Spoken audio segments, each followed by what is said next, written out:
All right, here goes nothing. Yo, what's up? It's Justus West. I'm a 12-time Grammy nominated producer from Kansas City, and today I want to tell you 5 things that you should never do in a music recording session.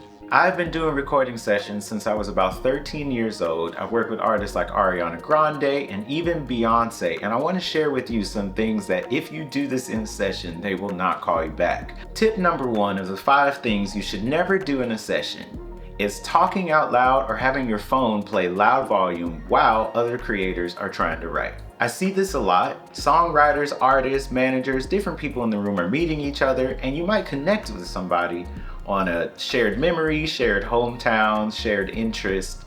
But if you're talking and you're having conversation while other writers or the producer is trying to write, it can become a great distraction to everybody else in the room and can impede people's creativity.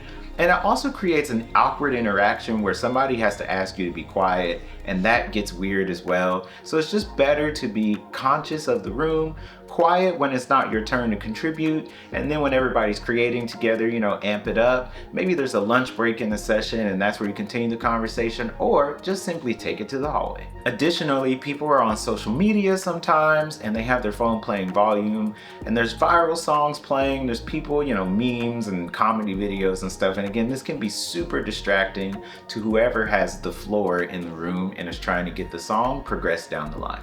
Tip number 2, and this should be a pretty obvious one, but I still wanted to include it, is show up on time. Don't let the artist or label team, management, don't let people beat you to the session, especially if you're the primary creative that's heading up the direction of the song. Show up on time. As a matter of fact, I like to be 10 or 15 minutes early to everywhere I go. I was always taught that early is on time. If you're on time, you're late. You want to get in there, get settled, build an understanding with the room, meet the engineers at the studio, yada, yada, yada, yada. That way when the artist comes in, you can get right to creating. To piggyback on tip number 2, tip number 3 is show up prepared. If you're a songwriter and you like rhyme schemes or like rhyme books or whatever, or poetry or whatever you use for inspiration, show up with your book, bring your computer so you can Google things, Google song references. If you're the producer, obviously you should have your laptop, bring your hard drives. If you're a notebook, pen to paper writer, bring the notebook with you, bring some pens, bring some snacks, bring some fruit or something that's maybe quieter to eat, but that can help you progress through the session in case it's kind of long-winded. Just show up with whatever will help you do the best creative job you can do, because ultimately that's what we're in there for. We're in there to assist whoever the artist is in creating a song that fits their vision and their brand.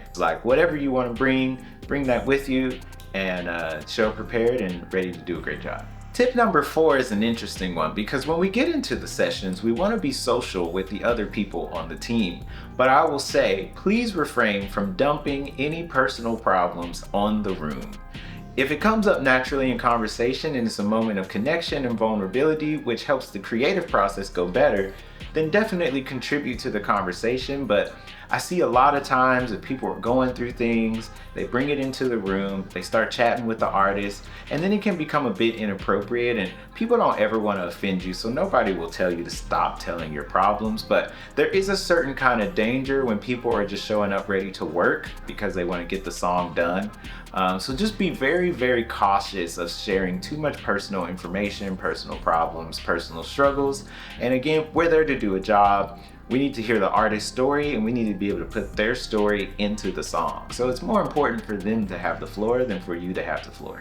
The final tip of the 5 things you should never do in a recording session is don't compare everything somebody adds to the song to another song. This can become very distracting and very counterintuitive to the creative process.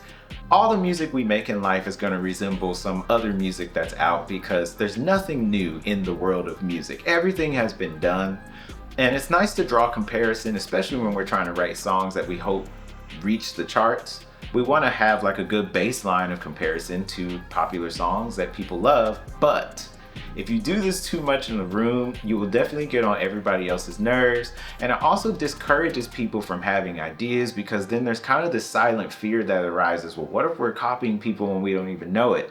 Let the song naturally happen. Even if you're giving a melody or a chord progression that's inspired by another song, you don't have to announce it. You can just be like, hey, what about this chord instead? What if we shift the melody this way? But over comparing a song that's not even completed or thought about yet to a song that is completed will definitely cause some hiccups in the creative process, in my personal opinion.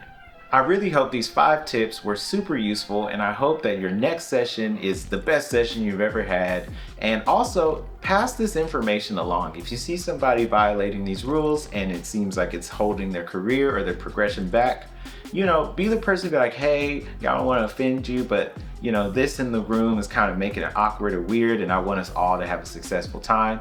Don't be afraid to have friendly conversations and create community between us producers, songwriters, so that we can all work and that we don't get excluded from things that our talent deserves. You work so hard on your gift in private, and then when it's time to bring it to the public, you don't want to lose opportunities over very simple things like this. Last but not least, I am starting a music creative community here in Los Angeles called Tenside. And the goal of this community is to create true friendships and connection between creatives that's not based on the pretentious, what are you working on, and the old LA social networking game. So if you're in LA, leave a comment below and I'll give you the link so you can come and attend some of our community hangs. All right, till next time, peace.